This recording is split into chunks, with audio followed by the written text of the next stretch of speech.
Gangapur police station अंतर्गत हकीकतपूर वस्ती वडगाव मौजे वडगाव या ठिकाणी एक मुलगा वयवर्ष 12 ज्याचे नाव सिद्धार्थ विजय जाधव हा मिसिंग होता.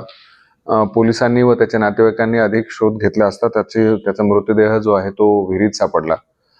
जेव्हा त्याचा मृतदेह काढण्यात आला तेव्हा त्याच्या अंगावर जखमा ज्या होत्या, त्याचबरोबर गळ्यावर सुद्धा बळणं होतं. त्याच्यावरून असं निष्कर्ष काढण्यात आला की त्याचा मर्डर झाला आणि त्या अनुषंगाने BNS 103 अन्वये गुन्हा दाखल करून CR नंबर 340/2025 प्रमाणे तपास सुरू झाला.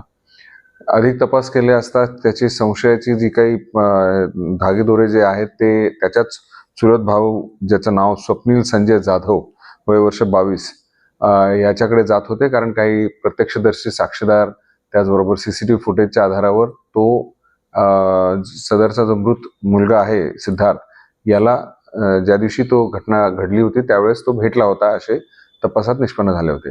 त्याची चौकशी आणि विचारपूस करणं आणि शोधकार्य सुरू केलं असता तो सुद्धा गायब झाला आणि त्यानंतर त्याचा सुद्धा मृतदेह स्वप्नीलच्या शेतामध्येच सापडला. आणि आतापर्यंतच्या तपासामध्ये हे सुनिश्चित करण्यात आलंय की जे सिद्धार्थचा जो मर्डर झालेला आहे तो ह्या स्वप्नील संजय जाधवनीच केलेला आहे आणि त्या अनुषंगाने तपास चालू आहे.